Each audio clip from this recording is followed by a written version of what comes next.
صفحہ number 37 cell ممتحنہ۔ سرور نے فسانہ عجائب میں ثنا و بدا کا استعمال بھی کیا ہے۔ بات یہ کہ لکھنوی مزاج ثنا و بدا کا دلدادہ اور مسجع و قافیہ کا شوقین تھا، اسی لیے اس مزاج کے تقاضوں کو پورا کرنا اور ساتھ ہی سیل ممتحنہ کا خیال رکھنا سرور جسے عاشقوں لکھنؤ کے لیے خاصا مشکل اور صبر آزما مرحلہ تھا، مگر سرور اس کو ایک اہم اور نازک مرحلے سے عہدہ برا ہونے کا بخوبی احساس رکھتے تھے، اور شاید اسی لیے انہوں نے دشوار گھاٹی کو بآسانی عبور کر لیا۔ اس احساس کا مظاہرہ فسانہ عجائب میں قدم قدم پر ملتا ہے۔ اس احساس کے عجائب نے کے اصول کو دو نمایاں حصوں میں تقسیم کیا ہے۔ ایک وہ حصہ جس پر لکھنوی مزاج کی رنگین تکلف، پیچیدگی اور مرصع کاری کی گہری چھاپ ہے۔ نثر کا یہ رنگ عموماً ہر فصل کے آغاز میں زیادہ نمایاں ہے۔ دوسرا حصہ وہ ہے جسے پڑھ کر احساس ہوتا ہے کہ سرور شعوری طور پر انداز بیاں کی پیچیدگیاں اور تزنا اور عبارت کے خلاف کے اخلاق و اشکال سے بچنے کی کوشش کر رہے ہیں۔ اس قسم کی نثر دقیق و نامانوس الفاظ سے پاک ہے اور سادہ و عام فہم ہے۔ مثال ملاحظہ ہو: شہزادہ گھوڑے سے اتر کر سیدھا ملکہ کے پاس گیا، رسماً سلام بجا لیا، اس نے دعائے خیر کر دی، چھاتی سے لگایا، کہا الحمدللہ تم بصیت و عافیت، اللہ نے کامیاب دکھایا، پھر انجمن آرا کی سواری آئی۔ اس طرح کی مثال فسانہ عجائب کے مختلف حصوں میں جا بجا ملتی ہے۔ اصل قصے کے بہت سے ٹکڑے ایسے ہیں جن کی رنگینیاں، تزنا، قافیہ، پیمائی اور مبالغہ آرائی بالکل نہیں، لیکن جیسے کہ پہلے ذکر ہوا، سرور کو لکھنوی مزاج کے تقاضوں کا بھی خیال رکھنا تھا، اسی لیے وہ سلیس عبارت لکھتے لکھتے اس میں کچھ نہیں تو قافیہ ضرور ڈالا کرتے تھے۔ قافیہ آرائی لکھنؤ طرز نگارش میں قافیہ آرائی رنگینی زبان کا اہم ترین وسیلہ ہے، اور یہ وسیلہ قافیہ آرائی کے اصول و اسلوب کی نمایاں خصوصیات ہے جو فسانہ عجائب میں ہر جگہ موجود ہے۔ عبارت پیچیدہ ہو یا سادہ، کوئی صفحہ اور مقام و اہتمام قافیہ آرائی سے خالی نہیں۔ صفحہ نمبر 38 اگر کھوج لگائی جائے تو پوری کتاب شاید چند ہی مقامات ایسے ہیں جہاں عبارت قافیہ بندی کی آزادی ہو۔ مکفّہ عبارت کی مثالیں: قسمت الٹ گئی، شہزادے سے چھٹ گئی، خیر اب جو ہو سو ہو، تم یہیں سو رہو، اگر فرشتہ آ کے باز نہ پائے، معشوق عاشق کی تسکین کرے، اپنی اطاعت کی ذہن نشینی کرے، خوش قسمتوں کو ایسے بھی مل جاتے ہیں کہ عاشق کے رنج کا غم کھاتے ہیں۔ ان مثالوں سے ظاہر ہوتا ہے کہ سرور نے ہم قافیہ لفظوں کے قرب سے کہیں ان کے بہت سے اور کہیں ان لفظوں کے فصل میں جو ایک متوازن اور متعدل حد تک قائم کر کے عبارت میں ترنم اور آہنگی کا سامع نواز اور دل نواز کیفیتیں پیدا کی ہیں۔ بقول سید وقار عظیم، سرور کو قیام بنائی کا اس حد تک شوق ہے کہ وہ فقرے کی صحیح بناوٹ اور قافیے کو قافیے کے لیے قربان کر دیتے ہیں۔ ثنا و بدائے لکھنوی ادب دبستان میں ثنا و بداء کا استعمال رنگینی کلام کے لوازمات میں شامل تھا۔ سرور نے مختلف صنعتوں کو بڑی کثرت سے استعمال کیا جو ان کی فنی مہارت کا ثبوت ہے۔ صنعت مرات النظیر جس کی تعلیل، تجنیس، تضاد وغیرہ کی چند مثالیں ملاحظہ ہوں: گھوڑے سے اترا، پانی پینے کو جھکا، چراغ نے نرنگی دکھائی، وہی معشوقہ مرغوب مطلوبہ جس کے سیل تلاش میں غریق محیط گرفتار، معظمہ غم مثل پر کا بھرتا تھا، یہ سن کر وہ سن ہوئی، ستاروں کے بدلے بارے کے تاروں کو بچھانا، نقش دیتے ہی نقشہ بگڑ گیا، جن نے اسے جن کہا تھا۔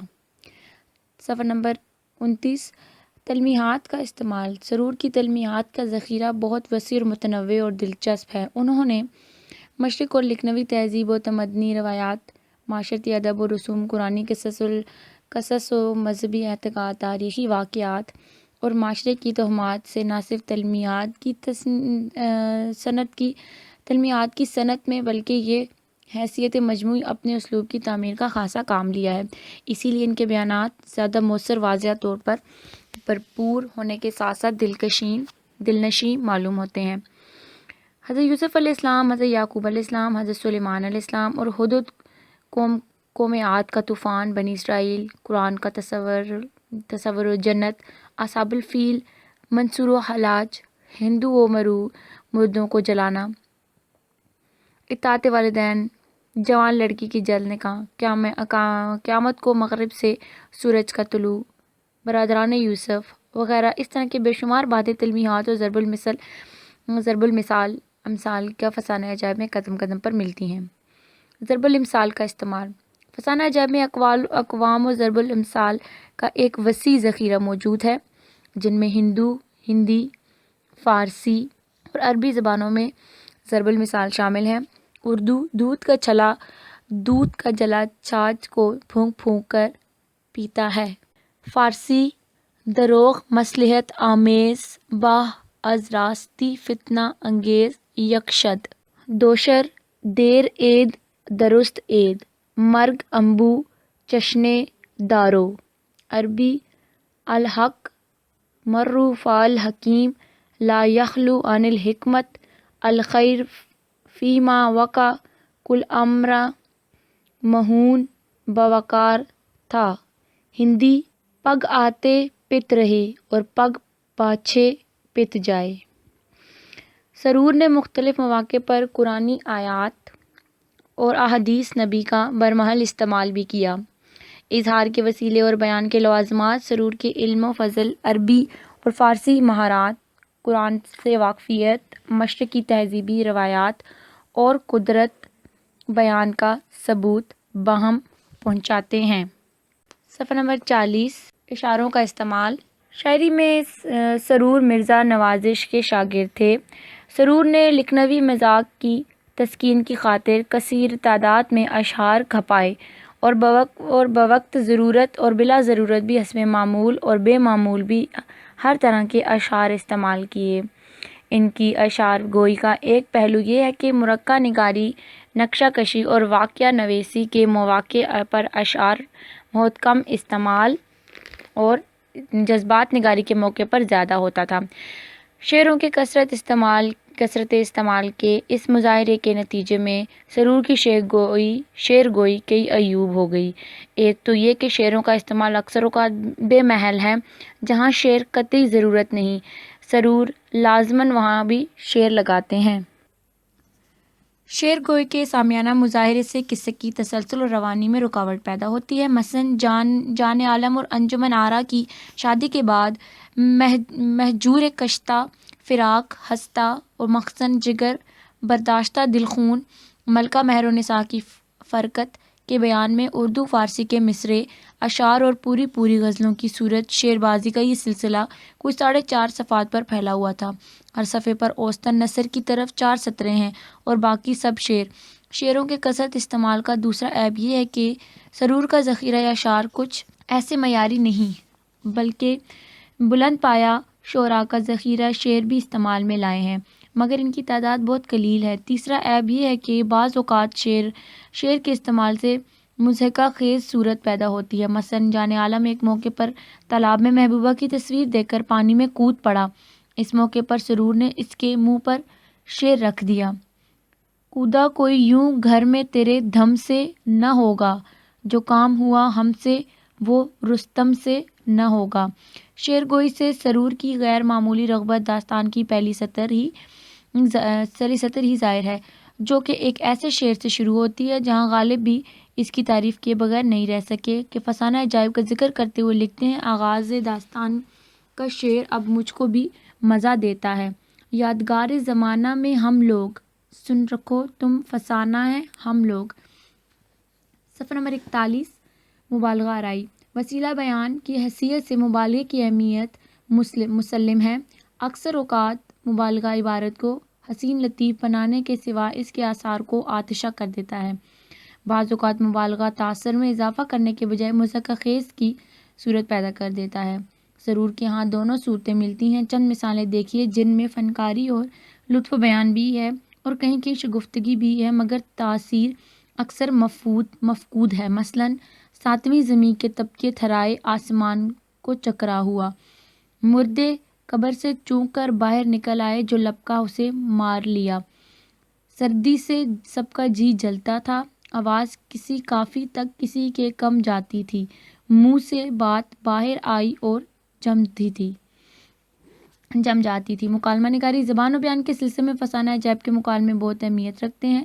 فسانہ عجائب کا لطف و بیان بھی دراصل اس کے مکالموں میں ہی ہے، اور خاص طور پر مکالموں کی بدولت فسانہ عجائب لکھنؤ زبان کی نمائندگی کرتا ہے۔ مکالمے کی ایک سطح وہ ہے جو لکھنوی مزاج کی نمائندگی کرتی ہے، اور اسی لیے اس کی پھپتی فقرہ بازی، شگفتگی، قافیہ آرائی اور حاضر جوابی کے عناصر نمایاں ہیں۔ کچھ بولے ان درختوں سے چاند نے کھیت کیا ہے، کوئی بولے نہیں سورج چھیتا ہے، ایک بولی سرو ہے یا چمن حسن کا شمشاد ہے، دوسری بولی تیری جاں کی قسم پرستان کا پری زاد ہے۔ لکھنوی مزاج میں مکالمہ نگاری کی ایک مثال عقل اور عشق کی باہمی گفتگو ہے، جو پرتکلف انداز میں ان الفاظ کو بیان کے تزنا سے عبارت ہے۔ اس کے برعکس مکالمے کا ایک سادہ، سلیس، بے ساختہ اور فطری انداز وہ ہے جو ہر طرح کے تکلف و تزنا سے قطعی پاک ہے۔ مثال صفحہ نمبر 42۔ جان عالم، اس شہر کا نام کیا ہے اور حاکم یہاں کا کون ذی احترام ہے؟ کہنے لگے آپ کہاں سے تشریف لائے؟ سوداگر، یہاں کون رہتا ہے؟ بھٹیاری، چڑی مار۔ مجموعی جائزہ۔ بحثیت مجموعی جائزہ، فسانہ عجائب کے اسلوب تحریر کو اب کیسے ہی سمجھا جائے اور کسی نظر سے دیکھا جائے، لیکن قدیم زمانے کا محبوب و مقبول انداز تھا کہ وہ علم و انشاء کا کمال گنا جاتا تھا۔ اسی لیے اسی نظر سے دیکھنا چاہیے کہ اس اعتبار سے فسانہ عجائب اس مخصوص اسلوب تحریر کی پہلی بہترین و مکمل تصنیف ہے۔ سوال: فسانہ عجائب میں لکھنوی تہذیب کی جیتی جاگتی تصویر ہے، اس رائے کی روشنی میں اپنا نقطۂ نظر پیش کریں۔ 2005 پشاور یونیورسٹی۔ جواب: لکھنوی تہذیب و معاشرت کی عکاسی۔ تمام نقادین ان کے فن کی بات پر متفق ہیں کہ سرور نے اپنی تصنیف میں لکھنوی تہذیب اور معاشرے کے نقوش اجاگر کیے ہیں اور اس صفحات میں جیتا جاگتا لکھنؤ دکھانے کی عمدہ کوشش کی ہے۔ فسانہ عجائب میں لکھنوی تہذیب و معاشرت کو جو نقوش اجاگر کیے گئے ہیں، ان کے مطالعے سے قبل ضروری معلوم ہوتا ہے کہ ایک نظر میں اس تہذیب و معاشرت کے پس منظر ڈال دی جائے تاکہ اس معاشرت و تمدن کی حقیقت تصویر ہمارے سامنے آ جائے۔ دہلی کی مغلیہ سلطنت کا شیرازہ بکھرتا دکھائی دیا تو سیاسی انتشار اور انفرادی کی راہیں کھل گئیں۔ ماتحت صوبیداراں نیم خود مختار صوبے اور بعد کو خود مختار سلطنتیں بن گئیں۔ اودھ بھی ایک ایسی ہی سلطنت تھی جس کے فرمانروا اول سعادت خان دہلی کے ماتحت صوبیدار تھے۔ بکسر کی شکست اتنی ہی ہمہ گیر تھی کہ اس نے بعد نواباں اودھ حکمرانی اور سلطانی سے زیادہ طیش پسندی اور عیش کوشی کی طرف مائل ہو گئے۔ آگے چل کر غازی الدین حیدر اور نصیر الدین حیدر کا بھی عہد، لکھنؤ کی تہذیب کا شباب اور واحد علی شاہ کا زمانہ اس کی ایک آخری بھڑک قرار پایا۔ لکھنوی دربار کے اثرات لکھنوی معاشرے پر اثر انداز ہوئے۔ واجد علی شاہ آخری فرمانروائے اودھ رنگیلا پلا بن کر کردار عیش دے رہا تھا اور خزانہ خالی ہو چکا تھا۔ صفحہ نمبر 43۔ شمشیر و سنسان کے بجائے طاؤس و رباب معاشرتی مزاج کا جز اول و آخر ہو گئے تھے۔ درباری مسخرے اور خوشامد باز گروہ در گروہ امراء کے درباروں میں جھوٹی تعریفوں کی تہمتیں باندھنے کے لیے یلغار کر دیتے تھے۔ یہ صورتحال تھی کہ جس میں ڈوب کر لکھنؤ معاشرہ تکلف و تزنا و نزاکت و نفاست کی ردا اوڑھے تفاخر بیجائی کی کلا کج کیے ہوئے تھے۔ ان سیاسی، معاشی اور تہذیبی محرکات کو ذہن میں رکھ کر جب لکھنؤ معاشرے پر نظر ڈالی جائے تو اس کے 3 پہلو نمایاں ہو کر سامنے آتے ہیں: ایک طیش پسندی، دوسرا مذہبی مقتدار، تیسرا علمی اور ادبی مذاق۔ فسانہ عجائب میں 13ویں صدی ہجری کے لکھنوی تہذیب و تمدن و معاشرت و ثقافت کی بے مثال عکاسی کی گئی ہے۔ سرور کی ولادت نواب آصف الدولہ کے عہد نیابت میں ہوئی۔ آصف الدولہ ہی کے عہد میں لکھنؤ اودھ کا بیت السلطنت اور تہذیبی مرکز بنا۔ سرور کے شباب کے ساتھ لکھنؤ کی تہذیب بھی اپنے شباب پر پہنچی۔ اس کے سامنے لکھنؤ مرکز کشش بنا۔ دور دور سے لوگ کھنچ کر یہاں آتے رہے، یہاں تک کہ شہر با کمالوں کی کثرت سے چھلکنے لگا۔ سرور ایک تفریح پسند اور زندہ دل آدمی تھے. انہوں نے لکھنؤ کی ثقافتی سرگرمیوں میں پوری دلچسپی دی اور شاہی ملازمت اور عمرہ و رؤساء کی مصاحبت میں بھی رہے. فسانہ عجائب کو ایک فرضی و طلسماتی داستان ہے، لیکن اس کے قابل قیاس و واقعات کے پس منظر میں سرور کا عہد جا بجا جھلکنے لگتا ہے. اور ذرا غور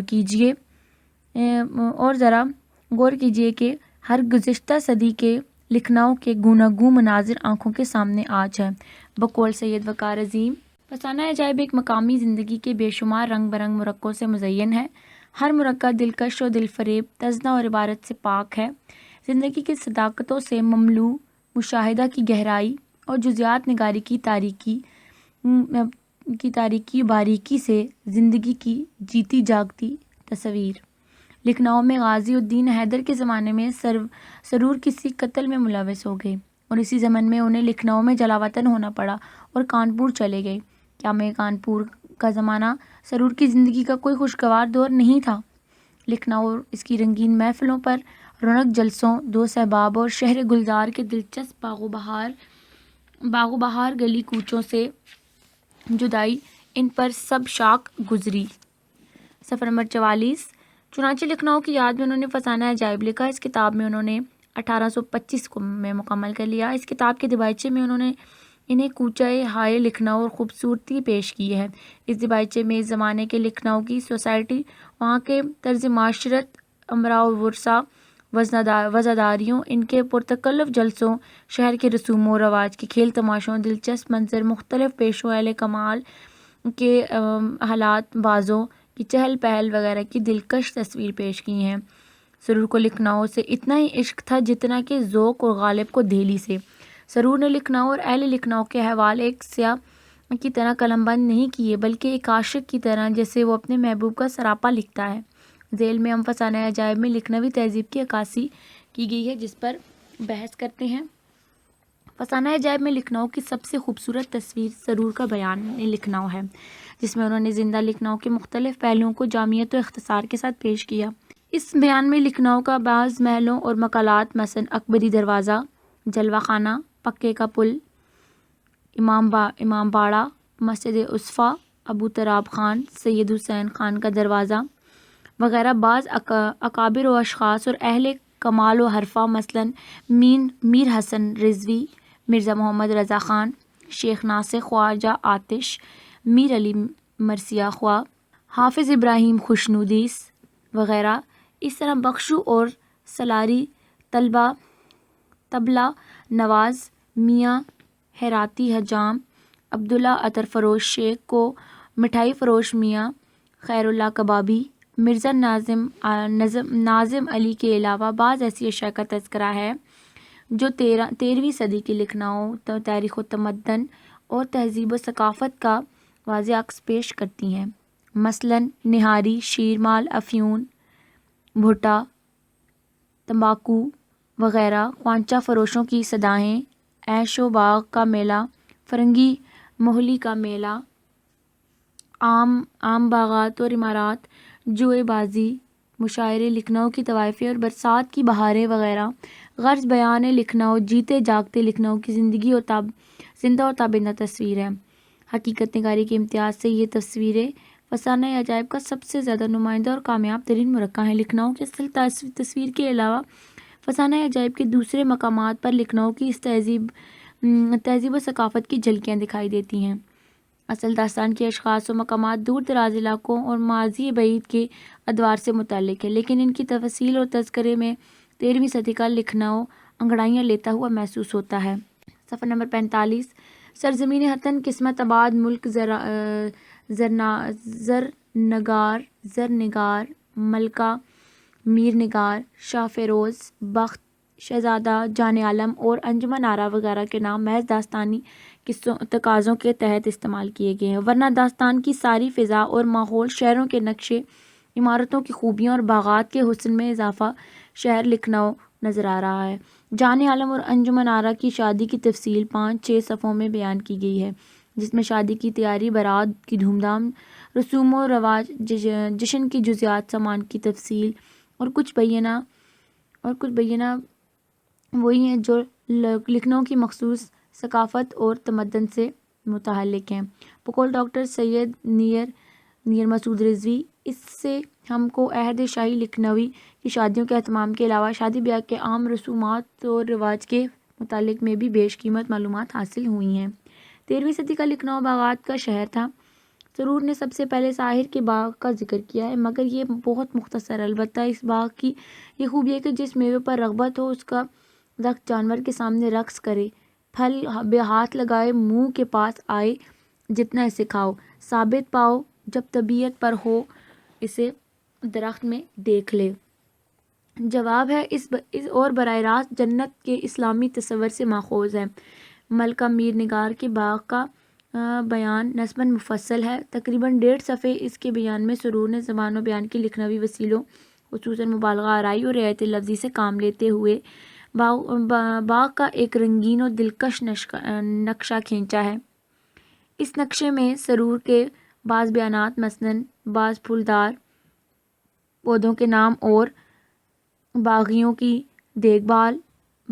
کی دیکھ بھال وغیرہ سر البیان میں میر حسن کے بیانات سے متشابہ ہیں، مگر باغات کا بیان لکھنؤ کے باغات کا حقیقی نقشہ پیش کرتا ہے۔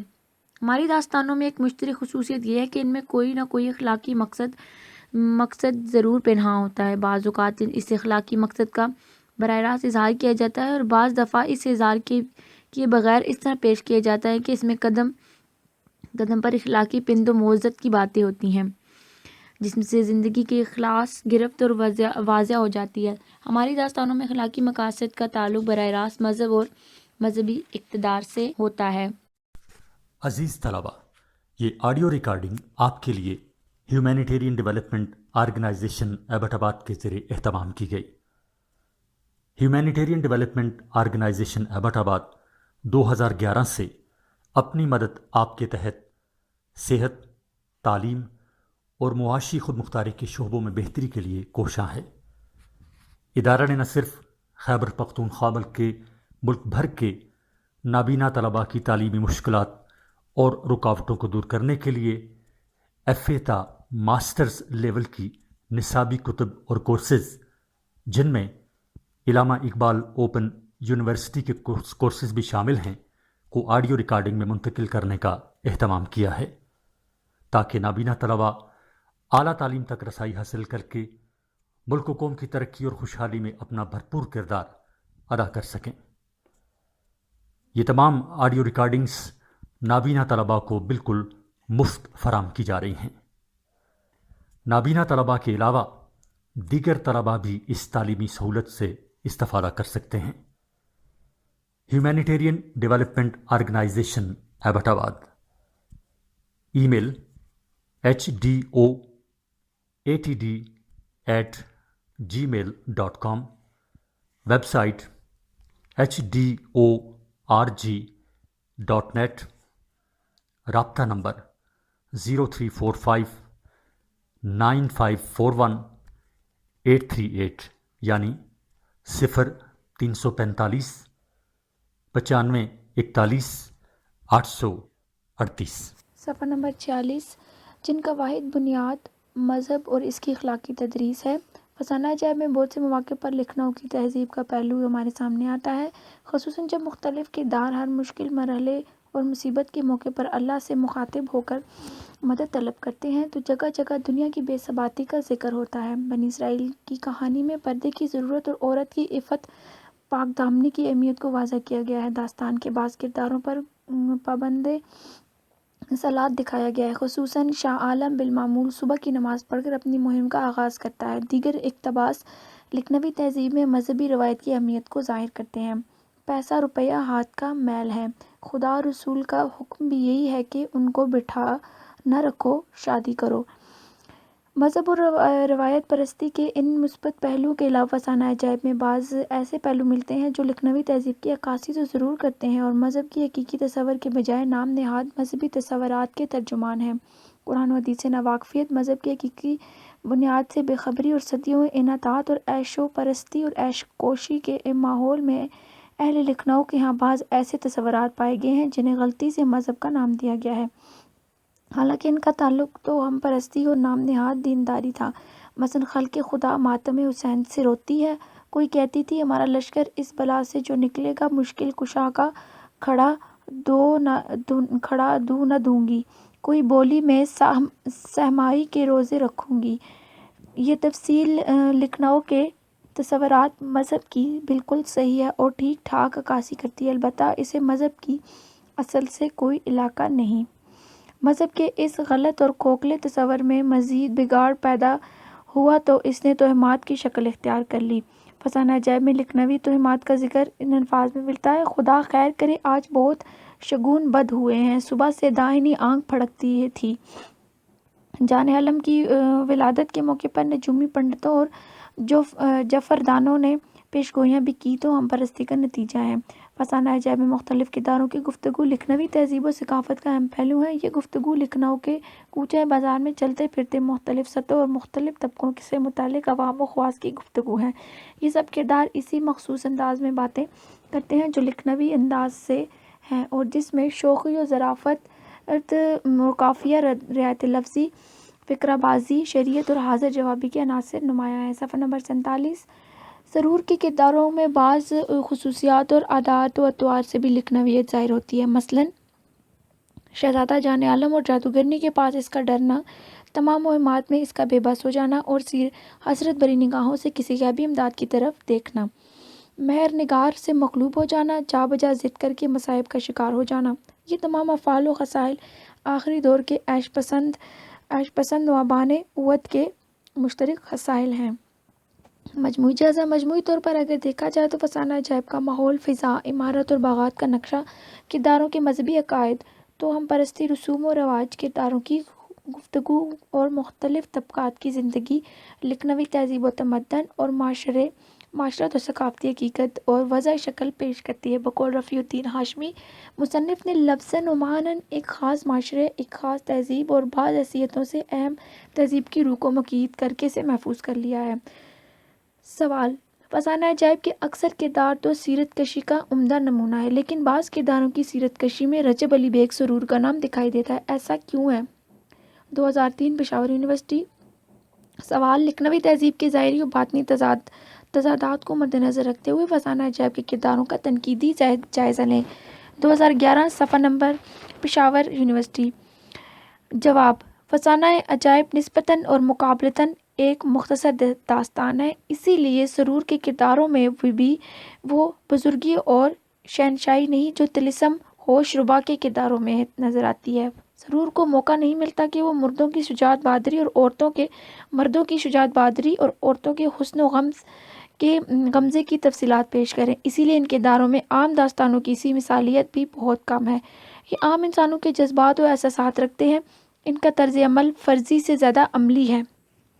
فسانہ عجائب کی کردار نگاری میں جھول بھی نظر آتے ہیں، لیکن اگر اس زمانے کی تصنیف کے لحاظ سے رکھا جائے تو اس کے عہد کی دوسری داستانوں سے موازنہ کر کے دیکھا جائے تو ماننا پڑے گا کہ سرور اپنے کرداروں کو خاص مہارت کے ساتھ پیش کرتے ہیں۔ صفحہ نمبر 48۔ بقول رفیع الدین ہاشمی، فسانہ عجائب کے مختلف افراد سرور کے ہاتھ میں اس گیلی مٹی کی مانند ہیں جسے وہ داستان کے چاک پر چڑھا کر کہانی کے تضادوں میں اور ضرورت کے مطابق اس سے من پسند کردار تخلیق کرتے ہیں۔ یہ گیلی مٹی موم کی ناک سے بھی زیادہ نرم ہے۔ مرد کرداروں کے مقابلے میں فسانہ عجائب کے نسوانی کردار زیادہ جذاب، توجہ کے اور نمایاں محسوس ہوتے ہیں۔ اگر مرد اور نسوانیت کردار کا تقابلی جائزہ لیا جائے تو نسوانی کرداروں کے مقابلے میں مرد کردار کمزور اور دبے ہوئے نظر آتے ہیں۔ نسوانی کرداروں کا تاثر زیادہ واضح، دیرپا اور گہرا ہے۔ چند مرد کرداروں کے بارے میں کچھ اس طرح سے جو اس میں ضمنی حیثیت رکھتے ہیں: مرد کردار: جان عالم، چڑی مار، مفتی، یکے از تمام برادران، مطلب برادران کا چوگی۔ نسوانی کردار: مہر نگار، چڑی مار کی بیوی، مفتی کی بیوی، شہزادی جو اس پر عاشق ہوئی اور شادی کی، معطلت انجمن آرا۔ فسانہ عجائب کے بعض کردار سیرت کشی کا نمونہ ہیں، مگر اسی داستان کے دوسرے کردار فنی لحاظ سے بہت کمزور ہیں۔ ذیل میں اسی داستان کے اچھے اور کمزور کرداروں کے فنی جائزے کی روشنی میں اس فرق کی وجہ سے معلوم کرنے کی کوشش کی جائے گی۔ شہزادہ جان عالم کا کردار: شہزادہ جان عالم داستان کا مرکزی کردار ہے جو بادشاہ فیروز بخت کے ہاں 60 سال کی عمر میں پیدا ہوا۔ سرور نے نہایت حسین و جمیل دکھایا اور اپنے حسن کی بدولت ساحرہ کو بھی رام کر لیتا ہے۔ ملکہ مہر نگار جب اس کو دیکھتی ہے تو اس کے جلوہ حسن کی تاب نہ لا کر بے ہوش ہو جاتی ہے۔ مہر نگار کی باندیاں اسے چاند، سورج اور پرستان کا وزیر زادہ تصور کرتی ہیں۔ اسی طرح انجمن آرا بھی اس کے حسن سے محصور ہو جاتی ہے۔ شہزادہ جان عالم حسین ہونے کے ساتھ ساتھ حسن پرست بھی ہے۔ صفحہ نمبر 49۔ طوطے کی زبانی حسن آرا کے حسن کی تعریف سن کر تصور میں اس پر عاشق ہو جاتا ہے اور پھر اس کی صورت کو ڈھونڈنے کے لیے کھڑا ہوتا ہے اور ہزاروں مصیبتیں برداشت کرتا ہے۔ اس کی فقرہ بازی اور چرب زبانی اسے لکھنؤ کا کوئی بانکا ثابت کرتی ہے۔ بعضوں کا کہنا ہے کہ سرور نے جان عالم کے کردار میں لکھنوی شہزادوں اور نوابوں کی زندگی پیش کی ہے، اور نواب بھی اس دور کے جب مغلیہ حکومت روبائے زوال ہو چکی تھی۔ بہرحال ایسا دکھائی دیتی تھی کہ جان عالم لکھنؤ کے طیش پسند اور نمائشی معاشرے کا ایک نمائندہ ہے۔ بعضوں کا کہنا ہے کہ اس کے کردار میں مردانہ پن اور قوت اور طاقت کی بجائے عورتوں کی سی نزاکت پائی جاتی ہے، لیکن جب اسے مرکزی کردار کی حیثیت سے اس کی تحریک کو دیکھا جائے تو اس کا مصیبتیں جھیلنا اور آفات کا ثابت قدمی سے سامنا کرنا اس کی مستقل مزاجی اور ہمت و حوصلہ کی دلیل ہے۔ وہ ایک دانش مند شخص ہے، لیکن کبھی کبھار یہ دانش مندی عیاری اور وہیلہ سازی یہاں کے منافقت کی شکل اختیار کر لیتی ہے۔ ساحر کے چنگل سے گرفتار ہونے کے بعد جب وہ اسے نجات کی صورت نہیں دکھائی دیتی تو وہ حالات میں سے سمجھوتا کرتے ہوئے نہایت عیاری سے ساحر کو اپنی محبت کا یقین دلاتا ہے اور نہ چاہتے ہوئے بھی ساحرہ کی گردن میں ہاتھ ڈال دیتا ہے۔ بعض مقامات پر وہ بے وقوفی کا مظاہرہ بھی کرتا ہے، جس کی بنا پر مہر نگار اسے احمق زدی کہتی ہے، اور ایک موقع پر مہر نگار کہتی ہے، شہزادے کا سا عقل کا دشمن دیکھا نہ سنا۔ شہزادی انجمن آرا کا کردار۔ ملک زنگار کی شہزادی انجمن آرا جان عالم کی محبوبہ اور داستان کی ہیروئن ہے۔ رجب علی بیگ سرور نے اسے نہایت حسین و جمیل بتایا ہے، لیکن حسین ہونے کے ساتھ ساتھ وہ با اخلاق، نیک دل اور اعلیٰ ظرف خاتون ہے۔ مہر نگار سے پہلی ملاقات کے موقع پر بجائے حسد یا باز کے جو عورت فطرت کی پیش نظر اس غرض سے اور پست ہمت ہوتی تو ایسا ہرگز نہ کرتی۔ یہ انجمن آرا کے عمدہ اخلاق کے سبب ہی ممکن ہوا کہ دونوں سوکنوں میں مثالی محبت تھی اور حسد اور دشمنی کا نام و نشان نہیں تھا۔ صفحہ نمبر 50۔ سرور نے انجمن آرا کو نہایت بھولی بھالی دوشیزہ دکھایا ہے، جس سے مشرقی عورت کی شرم و حیا کوٹ کوٹ کر بھری ہوئی ہے۔ وہ اگرچہ جان عالم پر فریفتہ ہے اور اسے پانا چاہتی ہے، لیکن اس کا تذکرہ زبان پر نہیں لاتی، اور جب جان عالم سے نکاح کی بات کرتی ہے تو وہ شرما جاتی ہے۔ چونکہ ہندوستانی عورت کا شیوا ہے، شادی کے بعد وہ شوہر کو مجازی خدا سمجھتی ہے اور اس کے احکام پر بے چو چرا عمل کرتی ہے۔ اب وہ مہر نگار پر حاوی نظر آتی ہے، کیونکہ ملکہ بے بیائی عورت ہے اور خود بیوی بن چکی ہے۔ اب ملکہ اسے جھک کر سلام کرتی ہے، لیکن وہ اب بھی ملکہ کی عزت کرتی ہے اور خلوص کے ساتھ پیش آتی ہے۔ مہر نگاری کا کردار۔ ملکہ مہر نگار فسانہ عجائب کا ایک ایسا کردار ہے جسے سائیڈ ہیروئن کہا جاتا ہے۔ اس کے متحرک کردار کی بنا پر نیز مسعود نے اس داستان کی ہیروئن قرار دیا ہے۔ رفیع الدین ہاشمی نے ان کے نزدیک مہر نگار ایک فسانہ عجائب کا سب سے جاندار، دلکش، دل نواز کردار ہے۔ ان کا کہنا ہے کہ داستان کے روایتی کرداروں کے برعکس وہ نسبتاً غیر مثالی، فطری اور انسانی کردار ہے، اور اسی لیے اس میں تحریک اور فعالیتی زیادہ نمایاں ہے۔ سرور نے ملکہ مہر نگار کو نہایت حسین، باوقار، با اخلاق، خوش مزاج، دانش مند، موقع شناس اور باتدبیر دکھایا ہے۔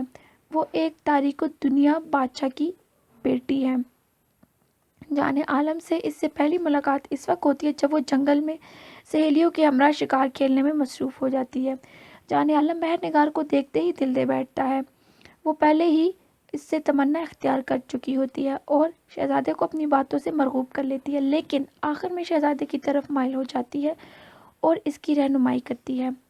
بیوی کے روپ میں مہر نگار ایک مشرقی عورت ہے۔ اس میں شوہر کی وفاداری کا جذبہ کوٹ کوٹ کر بھرا ہوا ہے۔ مبصرین کا کہنا ہے کہ مہر نگار لکھنوی معاشرے کی ایک خوبصورت، مہذب اور شریف خاندانی عورت کی تصویر ہے۔ داستان میں شروع سے لے کر آخر تک اس کا کردار متحرک ہے۔ ماہطلعت مہتلت جان عالم کی پہلی بیوی ہے جو دولت دنیاوی اور دولت پر حسن نازا ہے۔ طوطا جب ایک اجنبی حسینہ کی حسن کی تعریف کرتا ہے تو وہ چاہتی ہے کہ طوطا اس کے حسن کی تعریف کرے۔ صفحہ نمبر 91۔ طوطا جب اس کی خواہش پوری نہیں کرتا تو اس کی گردن مروڑنے اور کھانا پینا چھوڑ دینے کی دھمکی دیتی ہے۔ اس کا کردار تھوڑی دیر کے لیے ہمارے سامنے آتا ہے اور اس کے بعد منظر سے غائب ہو جاتا ہے۔ وزیر زادہ جان عالم کا ایک دوست ہے جس پر وہ بے حد اعتماد کرتا ہے۔ جان عالم جب مہر نگار سے ملتا ہے تو مہر نگار وزیر زادے کی وفاداری پر شک کرتی ہے اور اپنے خدشے سے جان عالم کو آگاہ کرتی ہے، لیکن جان عالم اپنے دوست کے خلاف کوئی بات نہیں سننا چاہتا۔ جان عالم جب انجمن آرا کی ایک جھلک دیکھ کر اس پر عاشق ہو جاتا ہے تو وہ نمک حرامی پر اتر آتا ہے اور وہ انجمن کو حاصل کرنے کی کوشش کرتا ہے۔ اپنے آقا کو بندر کے قالب میں تبدیل کر کے خود جان عالم کا قالب اختیار کرتا ہے اور اب تمام بندروں کی ہلاکت کا حکم دے دیتا ہے۔ مختصر یہ کہ کردار نمک حرام، بے وفا اور مطلب پرست اور ظالم قسم کے انسان کی صورت میں دکھایا گیا ہے۔ چڑی مار کی بیوی کا کردار۔ چڑی مار کی بیوی داستان کی ایک ضمنی کردار ہے۔ جب وزیر زادہ جان عالم کو بندر کے قالب میں تبدیل کرنے کا حکم دیتا ہے تو تمام بندروں کو ہلاک کر دیا جاتا ہے تو چڑی مار بندر یعنی جان عالم کو پکڑ کر گھر لے جاتا ہے۔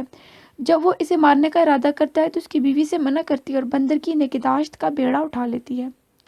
وہ غریب کے لاش ہوتے ہوئے نہایت صابر و شاکر اور رحم دل عورت ہے۔ وہ خود بھوکا رہتی ہے لیکن جاندار کی جان گنوانا پسند نہیں کرتی۔ وہ جان عالم کی محسنہ ہے، اسی کی طفیل جان عالم نئی زندگی پاتا ہے۔ مجموعی طور پر اگر دیکھا جائے تو سرور نے داستان میں نسوانی کرداروں کو بہت زیادہ اہمیت دی ہے اور ان کی شکل و صورت سنوارنے میں کافی محنت سے کام لیا ہے، لیکن اس میں کوئی شک نہیں کہ ہر کردار اپنی انفرادی حیثیت بھی ضرور رکھتا ہے۔ صفحہ نمبر 52۔ مجموعی جائزہ۔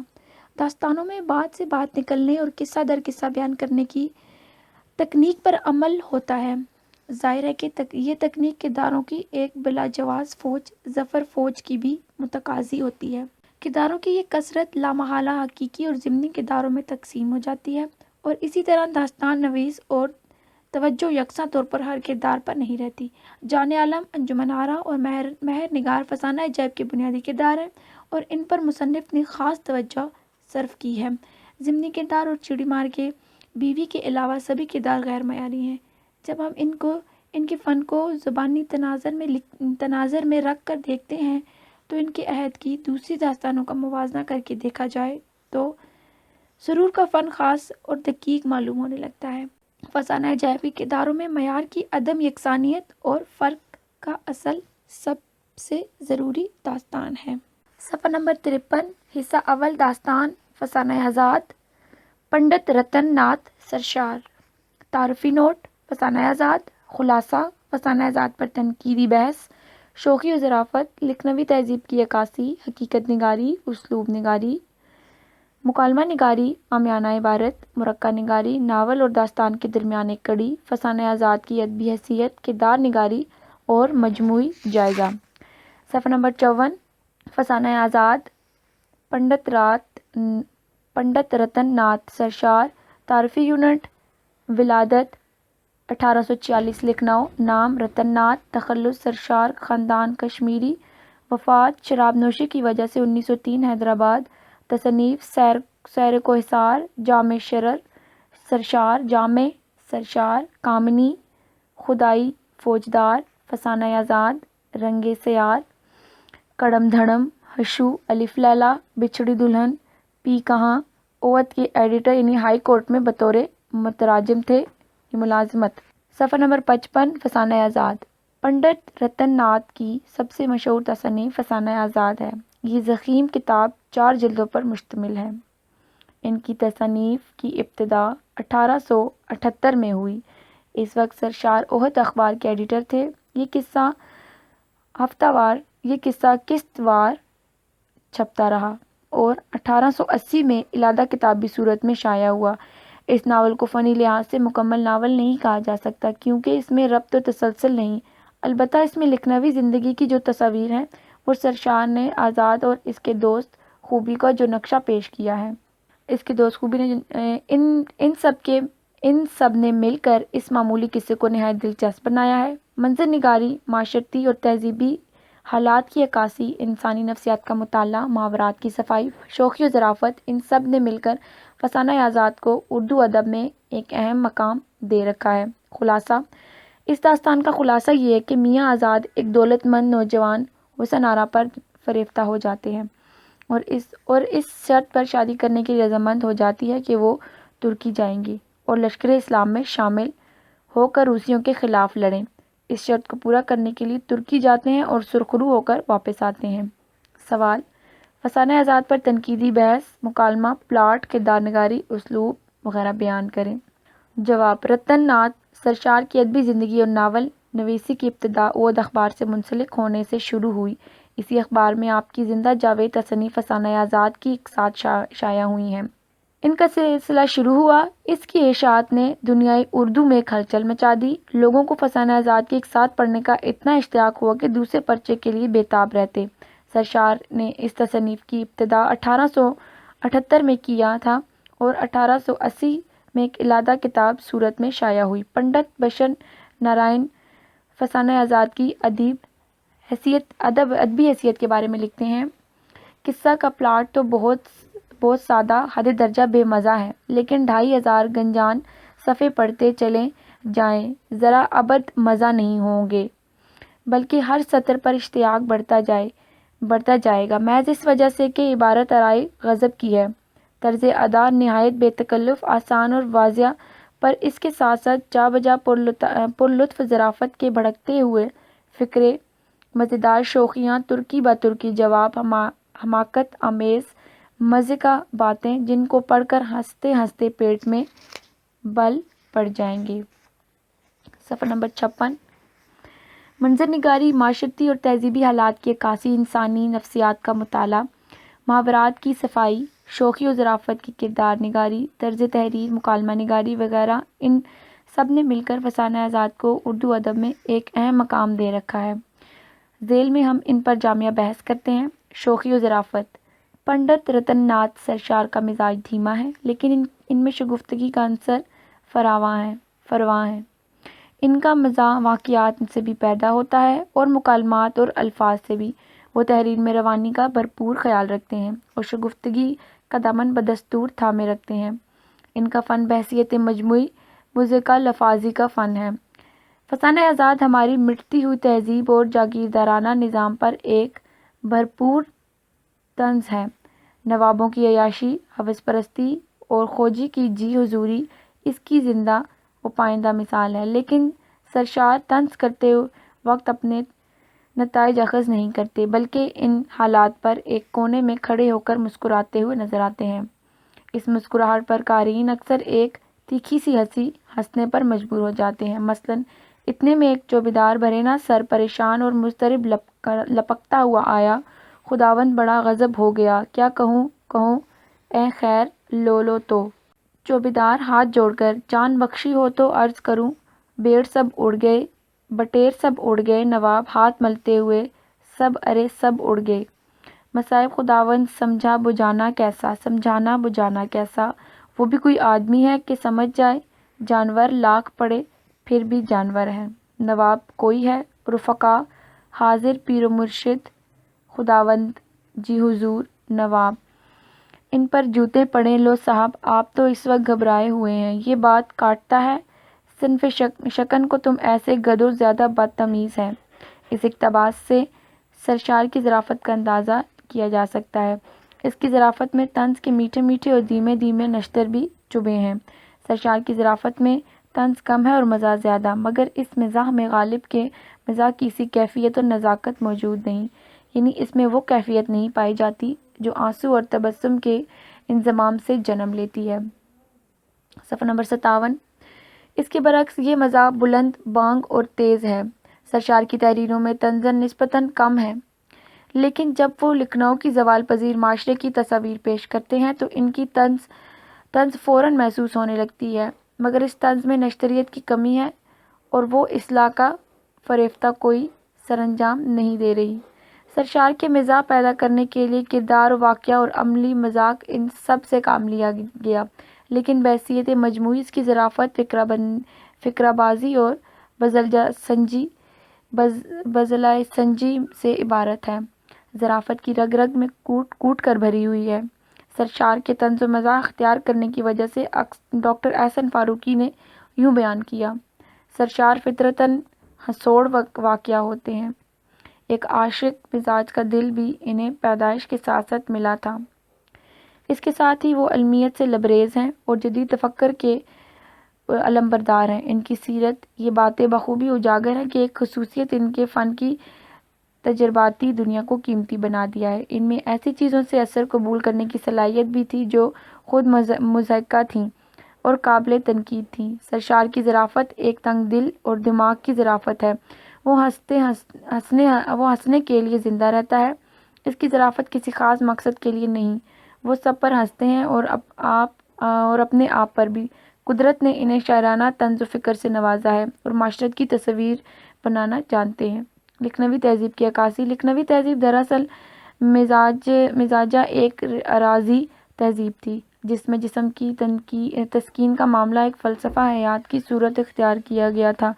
اس قسم کے اراضی معاشرے کا رسوم میں، زبان و محاورے میں، عشق، شہوات پرستی اور جمالیاتی ذوق پست قسم کی لذت پرستی میں ڈھل جاتا تھا۔ چنانچہ بہت سی قبیح رسوم جنم لیتی ہیں اور سارا معاشرہ ایک محدود سے خول میں سمٹ آتا ہے۔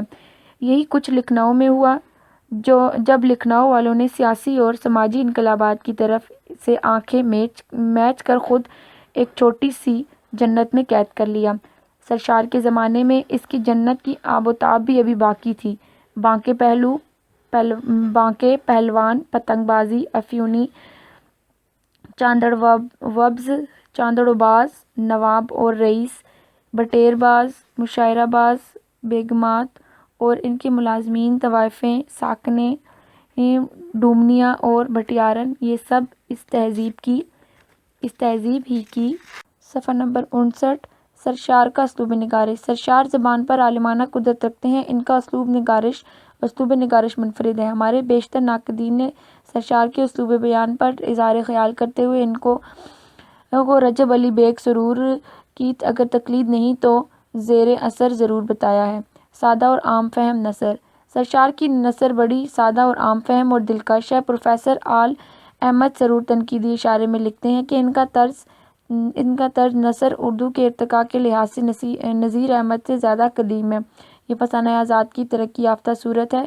سرشار کی نثر میں رجب علی بیگ کی تقلید اس حد تک نہیں ملتی اور ان کی تمام تصانیف پر حاوی ہو۔ فسانہ آزاد کے علاوہ سرشار کی دوسری تصانیف میں سرور کے طرز پر لکھا ہوا ایک صفحہ بھی مشکل ملتا ہے۔ حد یہ ہے کہ ان کے ترجمان الف لیلا میں جس کی تحلیل کی بلند پروازیوں کے لیے مشرق یا مغرب کی فضا صاف ہے، وہ فسانہ آزاد سے بھی زیادہ اسلوب اختیار کرتے ہیں۔ فسانہ آزاد کی جلد اول کی تمہید میں سرشار لکھتے ہیں: سحر کاذب کے وقت مرغ بے ہنگام نے کربا مسکن کی آہٹ جو پائی تو گھبرا کر ککڑوں کو کی بانگ لگائی، اور ہمارے حبیب لبیب و دقیقہ رس صبح نفس جو سرشام سے لمبی تانے میٹھی نیند سو رہے تھے، یہ آواز خوش آئند سنتے ہی کلبلا اٹھ بیٹھے۔ ادھر آنکھ کھلی ادھر باچیں کھل گئیں۔ دیکھتے کیا ہیں کہ ابروں بہار نسیم مشکبار نے تمام شہر کو نمونہ گلزار ارم بنا دیا۔ لیکن عبدالباری عاصی کی نظر میں سرشار میں آورت کا عیب ہے۔ آپ رسوم کے نقشے کھینچ کر، محاکات پیدا کر کے، اس فرقے کے حالات لکھ کر، اس میں محاورے دخل کر کے، اصطلاحات لا کر ضرب المثل کا کلام کو طول دیتے ہیں، اشعار جوڑ کر عبارات میں لطف پیدا کرتے ہیں۔ لیکن آورت کا عیب ہونے کی وجہ سے باوجود فن یہی عظمت ہے۔ اسی فنی توانائی سے سرشار کو لافانی بنا دیا ہے، اور حاجی بغول جو خوجی کے کردار کے اثر سے پیدا ہوا، تو آپ مانے نہ مانے یہ حقیقت ہے کہ ہمارے ایک لمحے کے لیے فخر سے اسبات میں اٹھتے ہیں۔ صفحہ نمبر 60۔ مصلحانہ انداز فکر۔ سرشار ایک صحافی ہی نہیں ناول نگار بھی تھے۔ ان کی تصانیف میں مسلحانہ رنگ میں طویل تقریریں ہیں جن پر سر سید کا اثر غالب ہے، مگر فرق نمایاں ہے۔ سر سید کی مسلحانہ تحریر میں ادبی لطافت اور باوقار سادگی اور سنجیدگی ہے۔ سرشار کی نگارش میں خشکی اور بے کیفی ہے۔ یہی وجہ ہے کہ سرشار کی کتابوں میں وہ بیانات جو رسول، عورتوں کی تعلیم، مذہب و سیاست اور مغربی شراب خوری سے متعلق ہے، اصل افسانے سے ربط دکھائی دیتے ہیں۔ اگر سرشار ناول نگار نہ ہوتے تو ان کی طویل مسلحانہ تقریریں ذہن پر اس قدر بار ہوتیں۔ طنز و مزاح: سرشار کا تعلق عہد پنج سے تھا۔ ایک عوامی حقیقت پسند مصنف ہونے کی وجہ سے ان کے مزاح میں عمومیت ہے۔ ان کے لیے ہر رنگ ہر نوع کا مزاح ملتا ہے، پست سے پست اور بلند سے بلند، لیکن ان کے مزاح کا اثر شگفتگی میں پنہاں ہے۔ کہیں کہیں کہکے بھی ہیں، ابتدا میں تلخی بھی اور کرواہٹ بھی، ہنگامہ آرائی بھی، مگر ان سب کا مجموعی تاثر دیرپا شگفتگی ہے۔ یہی وجہ ہے کہ ایک فاضل نقاد کی رائے سے مجھے اتفاق نہیں کہ سرشار کا مزاح ہنگامی ہے۔ بقول نقاد، مزاح کے لیے ادبی طرز نگاری ضروری ہے۔ سرشار کے مزاح میں وہ جھلک نہیں پائی جاتی جو نواب آزاد کا طریقہ امتیاز ہے، کیونکہ سرشار کے افسانوی بیانوں میں جو اسلوب برتا ہے وہ نواب آزاد کے ادبی خاکوں کے طرز سے سطحی ہے۔ اس کے باوجود سرشار کی تصانیف میں کہیں کہیں اعلیٰ طنز و مزاح کے نمونے بھی مل جاتے ہیں جن کا اسلوب بیان پر اثر ہے۔ بحیثیت مجموعی سرشار نے طنز و تاریظ، مزاح اور مذاق کے پیرائے میں لکھنؤ اور سماجی زندگی کی خامیاں تشت اذہان کی ہیں۔ اس کا اثر ذہنی مسرت، خوش طبعی اور دیرپا شگفتگی سے عبارت ہے۔ روزمرہ مکالمہ نگاری: سرشار کی تحریر کی خوبی ان کے مکالموں میں پنہاں ہے۔ ان کی تصنیف کا بیشتر حصہ مکالموں کی شکل میں ہے اور ان کی اہم خصوصیت یہ ہے کہ وہ ہر طبقے اور ہر ماحول کی گفتگو پیش کرنے پر قادر ہیں۔ وہ روزمرہ کی گفتگو ان الفاظ میں پیش کرتے ہیں جس طرح وہ ادا کی گئی ہیں۔ یہ ان کی حیرت انگیز قوت مشاہدہ کی واضح دلیل ہے۔ سرشار کے مقابلوں میں طنز و مزاح کی پھلکڑ اور فحاشی، خوش طبعی اور ذہانت، ادبیت اور ابتذال سب کچھ ہی ہے۔ جس طرح افراد سماج کی بات چیت مختلف معیاروں کی حامل ہوتی ہے، اسی طرح سرشار کے مکالمے حسب ضرورت مختلف معیاروں کے حامل ہیں، مگر سرشار نے حقیقت پسندی کا دامن کبھی ہاتھ سے نہیں چھوڑا۔ ایک مولوی صاحب کی گفتگو اور عربی الفاظ کی گردانی ہے، ایک چانڈ و باز کی بات چیت کی ابتذال ہے، بیگمات کے مکالمے فصیح اور امثال و محاورے سے مزین ہے۔ اسی طرح ایک ہی پیشے کے مختلف لوگوں کی گفتگو میں فرق ملحوظ رکھا گیا ہے۔ عامیانہ عبارتیں: سرشار چونکہ عوامی صحافی اور عوامی مصنف اور عوامی نقاد ہیں، اسی لیے ان کی تحریروں میں عامیانہ عبارتیں موجود ہیں۔ وہ افراد سماج اور کائنات کے امور کی تصویریں اس طرح عمومی رنگ میں پیش کرتے ہیں کہ وہ بالکل اصلی کے مطابق نظر آتی ہیں۔ صفحہ نمبر 61۔ بقول ڈاکٹر محی الدین قادری زور، یہی حالت سرشار کی عبارتوں میں بھی ہے۔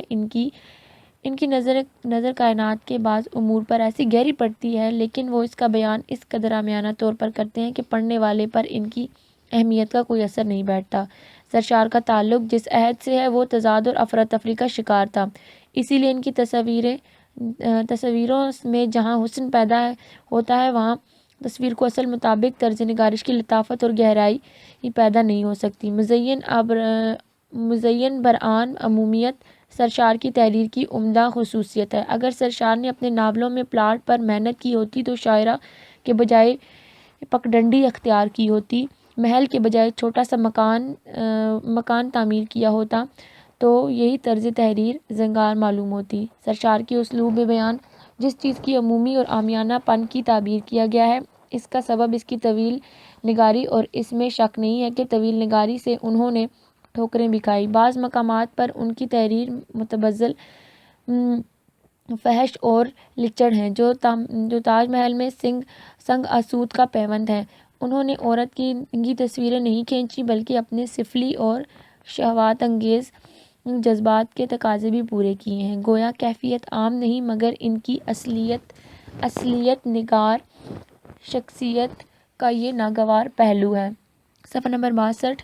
مرقع نگاری: سرشار نے اپنے ناول میں مرقع نگاری ہی نہیں کی بلکہ وہ بہت بڑے جزیات نگار بھی ہیں۔ ان کی جزیات نگاری کا کمال اندازہ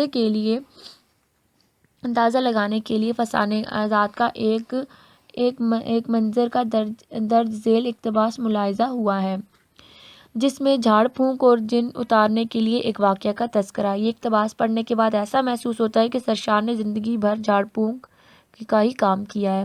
حسن آرا نے سر نیچا کر کے ذرا 2 منٹ سکوت لیا۔ محمدی خانم آن کر بیٹھیں، ایک ٹوکری میں مٹھائی رکھ گئی۔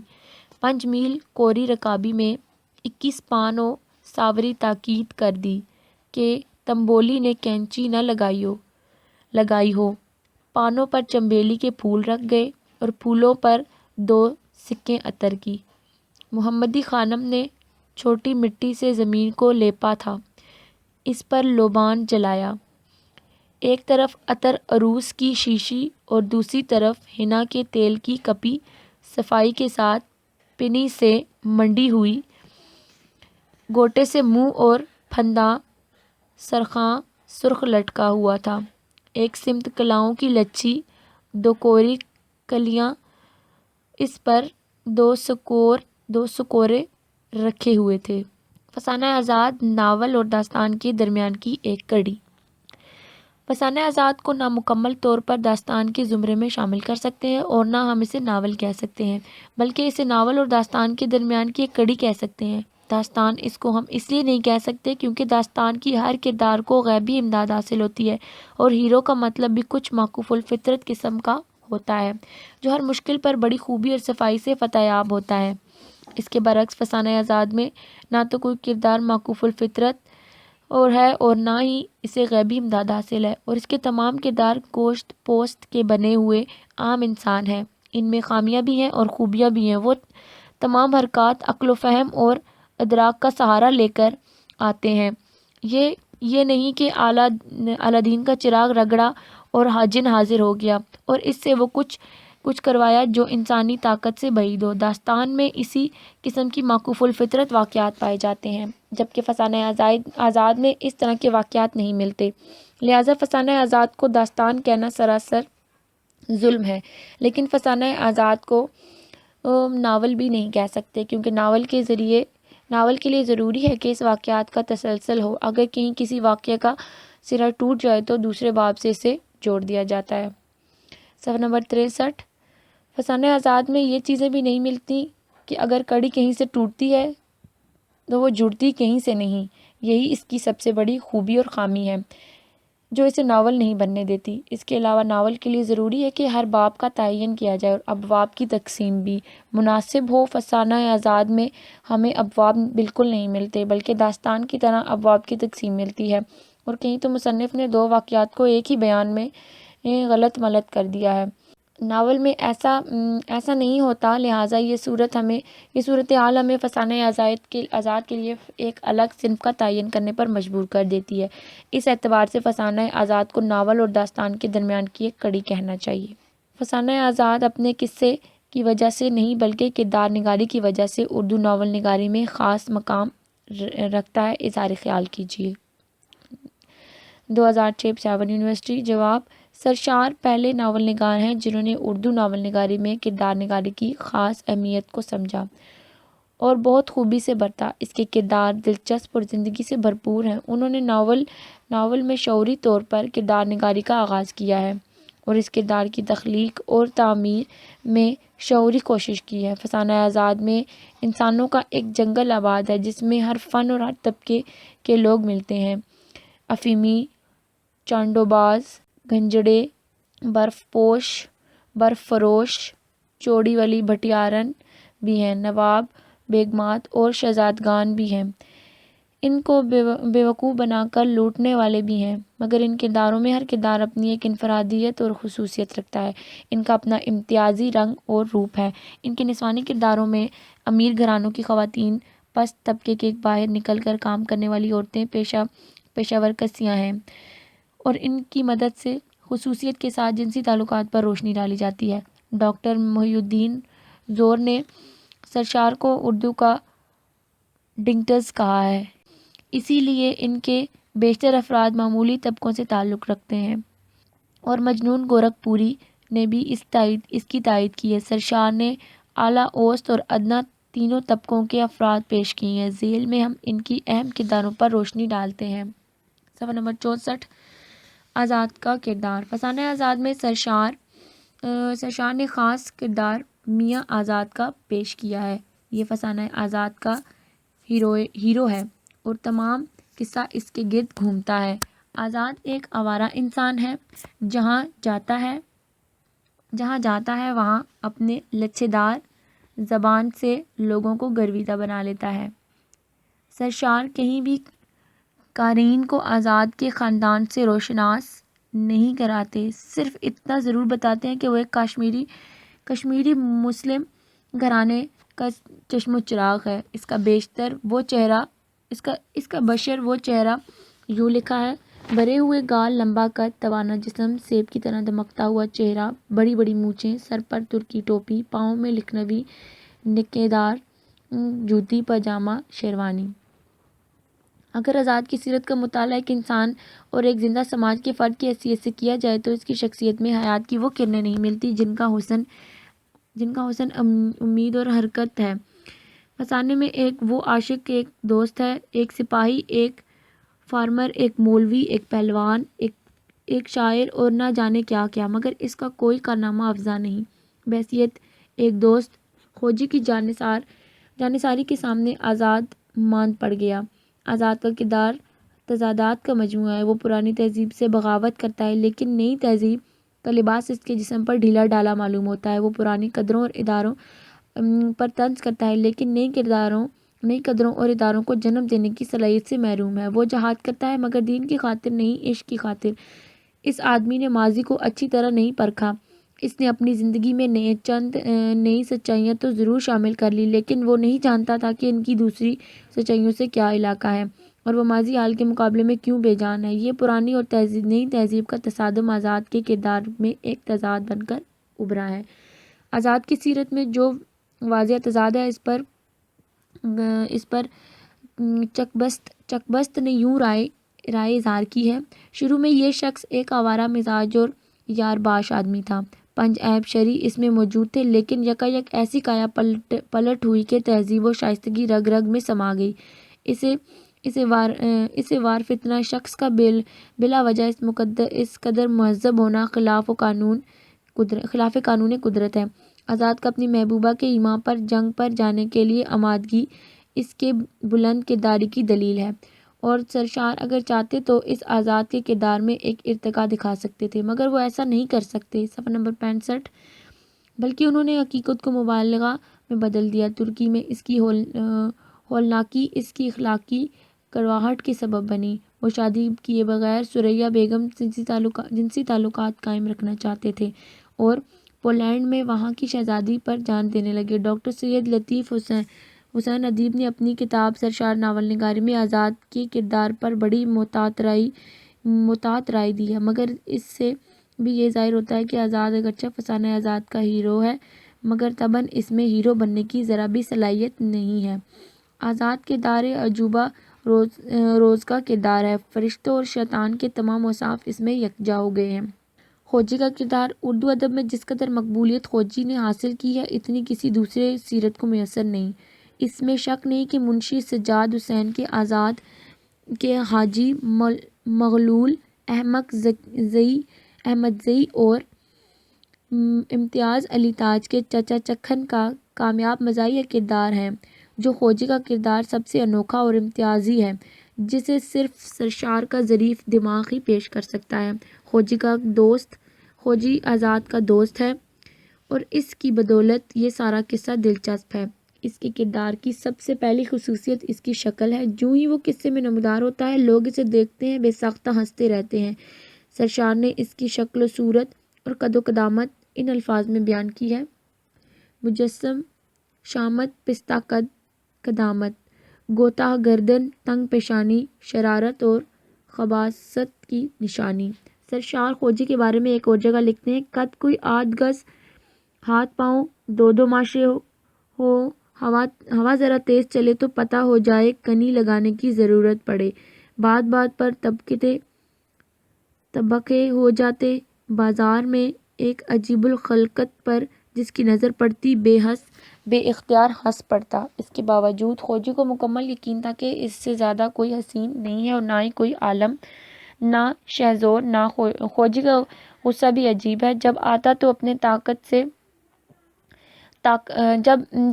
اپنے سے طاقتور پر پٹتا ہے، مار کھاتا ہے، مگر کیا مجال ہے زراف کرے یا اکڑ چھوڑے۔ در حقیقت فسانہ آزاد کا اصل ہیرو خوجی ہے، آزاد نہیں۔ سارا قصہ خوجی کی بدولت ہی دلچسپ اور لطف اندوز ہوتا جا رہا ہے۔ صفحہ نمبر 66۔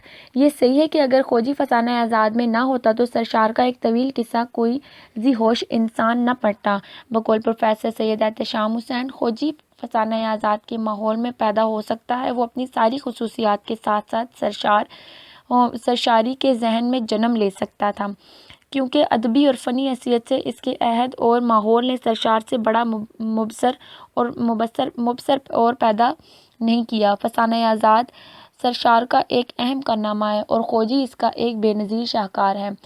خوجی فسانہ آزاد میں ایک عجیب و غریب مخلوق ہے۔ احتشام حسین نے آزاد کی بگڑی ہوئی شکل بتایا ہے۔ اس کا کہنا ہے کہ آزاد کو بگاڑ دیا جائے تو خوجی بن جائے گا، اگر خوجی کو سنوار دیا جائے تو وہ آزاد کے قریب پہنچ سکتا ہے۔ خوجی کی سیرت کے ارتقاء میں ڈرامائی کیفیت نہیں، سرشار کے ہاتھوں میں وہ ایک کٹ پتلی کی طرح حرکت کرتا ہے۔ وہ سرشار کے بازیگروں ہاتھوں میں مختلف کرتب دکھاتا ہے اور اپنی مضحکہ خیز سے لوگوں کو خوش کر دیتا ہے۔ اس کی تخلیق ہنستے ہنسانے کے لیے کی گئی ہے۔ خوجی ہمیں ایک مزاحیہ کردار نظر آتا ہے۔ اس کی کوشش ہے کہ وہ ایک متوازن، معتدل شخص نظر آئے۔ وہ حد درجہ سنجیدہ اور پروقار بننے کی کوشش کرتا ہے۔ وہ نہیں چاہتا کہ دوسرے اس کی حرکات و سکنات پر ہنسیں، بلکہ وہ لوگ اس پر ہنستے ہیں تو اسے برداشت نہیں کر پاتا۔ خوجی کا کردار ایک ایسا کردار ہے جس میں بیشتر عناصر ایسے ہیں جو مسخرہ ثابت کرتے ہیں۔ وقار اور عزت نفس کا احساس مزاحیہ کردار کا خاصہ اور خوجی میں اس کا فقدان ہے۔ مزاحیہ کردار بنیادی طور پر سادہ اور معصوم ہوتا ہے، ہوشیاری اور عیاری اس میں نام کو بھی نہیں ہوتی، مگر خوجی بے حد چالاک اور عیار ہے اور جان بوجھ کر حماقتیں کرتا ہے۔ بقول وزیر اعلیٰ، خوجی تو بنیادی طور پر بہت چالاک ہے، صرف بظاہر اس کے تذنہ میں حمایت کا لباس زیب تن کر رکھا ہے۔ خوجی کے روپ میں سرشار نے لکھنؤ کی تہذیب و معاشرت کا نقشہ پیش کیا ہے۔ خوجی دراصل علامت ہے کہ ایک زوال پذیر معاشرت کی، اور اس میں وہ تمام عناصر اکٹھے ہوتے ہیں جن کی اس زمانے لکھنؤ میں فراوانی تھی: بزدلی، چانڈی افیون اور بٹیر بازی کی طرف سے رجحان، لافزکی، بیکاری، بدمعاشی، عافیت کوشی اور تن آسانی، تمام ایوب خوجی کے کردار میں ملتے ہیں۔ بس جس وقت سرشار خوجی کا مذاق اڑاتا ہے اور دوسروں کو اس کی ہنسی میں شریک کرتا ہے تو دراصل وہ اس زمانے کے معاشرے کو ہدف طنز بنا رہا ہوتا ہے، اور اس رویے سے دیکھا جائے تو خوجی کا کردار بڑا خیال انگیز اور دلچسپ نظر آتا ہے۔ صفحہ نمبر 67۔ بقول ڈاکٹر حسن فاروقی، فسانہ آزاد کی رواں خوجی ہی ہے، روح رواں خوجی ہی ہے۔ یوں تو خوجی کے کردار نگاری میں عام طور پر پائی جاتی ہے اور جس سے ہر فن کو پرہیز کرنا چاہیے، مگر ان باتوں کے باوجود خوجی فن کردار نگاری کی اعلیٰ ترین شاہکار ہے۔ وہ ایک معجزہ ہے اور اردو میں کردار نگاری کا پہلا معجزہ، شاید اب تک سب سے بڑا معجزہ ہے۔ فسانہ آزاد کے باقی تمام کردار خوجی کے کردار کے سامنے بہت کم ہیں۔ فسانہ آزاد کا ہیرو ہے، مگر آزاد کا کردار متضاد، پھیکا اور نہایت غیر دلچسپ ہے، اسی لیے نقاد خوجی کو اس فسانہ آزاد کا ہیرو کہتے ہیں۔ بہرحال یہ حقیقت ہے کہ اگر خوجی فسانہ آزاد میں نہ ہوتا تو یہ طویل قصہ غیر دلچسپ اور بے مصرف طور پر مار کہلاتا۔ فسانہ آزاد میں سرشار اپنی ساری محنت خوجی پر صرف کر دی ہے۔ خوجی اگرچہ عجیب المخلوق ہے، مگر ہمارے افسانوی ادب میں تنہا یہ ایسا کردار ہے جو لافانی ہے۔ اللہ رکھی کا کردار، اللہ رکھی ایک متحرک کردار ہے جو بٹیارن ہے، جو کبھی اللہ رکھی کے روپ میں سامنے آتی ہے اور کبھی ثریا بیگم کے نام سے پہچانی جاتی ہے۔ وہ میاں آزاد پر بضد جان فدا ہے۔ عشق میں اسے جوگن کا بھیس بھی اختیار کرنا پڑتا ہے۔ وہ خود کو شریف زادی قرار دیتی ہے اور خود کو ایسی ویسی عورتوں سے شمار نہیں کرتی۔ وہ ایک بوڑھے شخص کی بیائی ہوئی بھی تھی۔ وہ جوانی ہی میں اسے چھوڑ کر چل بسا اور وہ میاں آزاد سے نکاح کرنے کی خواہاں ہے، لیکن میاں آزاد حسن آرا کے عشق میں مبتلا ہے۔ ہیروئن حسن آرا۔ ناول کی ہیروئن کا نام حسن آرا ہے، جو بلاکی حسین، تعلیم یافتہ اور ترقی پسند خاتون ہے۔ وہ عشق میں تقدیس اور پاکیزگی کی قائل ہے۔ وہ اپنے عاشق کا جذبہ عشق آزمانے کے لیے امتحان میں ڈالتے ہوئے کہتی ہے کہ اگر جنگ میں کھیت رہے تو شہید ہو جائے اور اگر فتح یاب ہو لوٹے تو غازی کہلاؤ گے، اور اس کے نتیجے میں تم سے شادی کر لوں گی۔ وہ تعلیم نسواں عورتوں کی ترقی کی خواہاں ہے۔ اس نے تعلیم نسواں کے لیے اپنے گھر میں اسکول کھولا ہے۔ صفحہ نمبر 78۔ ہمایوں فر۔ ناول کا ایک اور کردار ہمایوں فر کا ہے، جو لکھنؤ کا بگڑا ہوا نواب دکھائی دیتا ہے۔ وہ ناول کی ہیروئن حسن آرا پر فریفتہ ہے۔ وہ اپنی محبوبہ کو اپنی جوان مردی کے کارنامے سنا کر رام کرنے کی کوشش کرتا ہے۔ ایک مرتبہ وہ ایک جلتے ہوئے مکان کے اندر گھس گیا اور ایک بچے کو آگ کے شعلوں سے اٹھا لاتا ہے تو اس کی محبوبہ اس کی جوان مردی سنتے متاثر ہو کر اس پر جان چھڑکنے لگتی ہے۔ آخر میں وہ قتل ہو جاتا ہے اور قبر میں دفنا دیا جاتا ہے۔ مصنف اسے دوبارہ زندہ دکھانے کے لیے لکھتا ہے کہ وہ ہمایوں کی فر کی شکل میں ایک دوسرا آدمی تھا۔ مجموعی جائزہ۔ مجموعی طور پر اگر دیکھا جائے تو سرشار کردار نگاری کے سلسلے میں فیلڈنگ سے متاثر ہے۔ اس میں حقیقی انسانوں کو زندہ کرنے کی ویسی ہی قوت ہے جیسی فیلڈنگ میں۔ دوسری بات یہ ہے کہ کرداروں کی تخلیق کرنے کے لیے نہ صرف زندگی کے وسیع مشاہدے کی ضرورت ہے بلکہ اس کے فنکارانہ تجربہ بھی ضروری ہے، اور یہ سب چیزیں زندگی کی مشاہدہ اور فنکارانہ تجربہ سرشار میں بتدریج عدم موجود ہیں۔ صفحہ نمبر 69۔ حصہ دوم۔ ناول۔ خلاصہ سبق۔ کچھ ناول کے بارے میں۔ ناول کی تعریف۔ ناول کی اجزائے ترکیبی۔ ناول کی اقسام۔ کچھ ناول کے بارے میں۔ 1857 سے پہلے داستانوں کا دور تھا۔ 1857 کے بعد زندگی بدل گئی اور ادب میں تبدیلی آ گئی۔ اس سلسلے میں بڑی خدمت انجمن پنجاب، سر سید تحریک اور اکبر کے نظریے نے کی۔ اس کی وجہ ادب میں تبدیلی کے عمل کے باعث اصناف ادب میں تبدیلی کا مطالبہ کیا گیا، جس کے تحت کئی اصناف ادب کی ضرورت پڑی، اور یوں بھی بہت نثری اصناف ہیں جس میں ناول، تنقید، سوانح اور انشائیہ وغیرہ شامل ہیں۔ ناول۔ ناول اطالوی زبان ناویلا سے نکلا ہے۔ لغت کے اعتبار سے ناول کے معنی نادر اور نئی بات کے ہیں۔ اس سے اندازہ ہوتا ہے کہ انسان پرانے انداز میں فرضی قصوں سے اکتا گیا تھا۔ جب اس نے وہ قصہ سنانا قصہ جس میں حقیقت زندگی کا عکس نظر آتا ہے تو اسے ایک نیا نام سے یاد کیا گیا۔ قصہ جب تک خوابوں اور خیالوں کی بھول بھلیوں میں گم رہا داستان کہلایا، جب اس سے نکل کر حقیقت کی دنیا میں داخل ہوا تو ناول کے نام سے یاد کیا جاتا ہے۔ گویا ناول داستان کی ہی ترقی یافتہ شکل ہے۔ ناول اگر جامع تعریف کی جائے تو کچھ یوں ہوگی: ناول وہ قصہ کہانی ہے جس کا موضوع انسان کی زندگی ہو، اور ناول نگار زندگی کے مختلف پہلو کا مکمل اور گہرا مشاہدہ کرنے کے بعد ایک خاص سلیقے اور ترتیب کے ساتھ اپنے تجربات اور مشاہدات کو کہانی کی شکل میں پیش کر رہے ہوں۔ ناول ایک ایسا آئینہ دار ہے جس میں زندگی کے سارے روپ دکھائے جا سکتے ہیں۔ صفحہ نمبر 70۔ مختلف فن کارواں اور ناقدوں نے ناول کی مختلف تعریفیں کی ہیں۔ ڈنٹل ڈیفیو اس صنف سے حقیقت نگاری اور درس اخلاق کا مطالبہ کرتے ہیں۔ فیلڈنگ ناول لطف اندوزی اور وقت گزاری کا ذریعہ خیال کرتے ہیں۔ اسٹیونسن زندگی کے کسی خاص پہلو نقطہ نظر کی وضاحت کو ناول کا مقصد قرار دیتے ہیں۔ انگلستان کی مصنفہ کلار ریوز نے ناول کی تعریف کی ہے۔ وہ زیادہ جامع ہے۔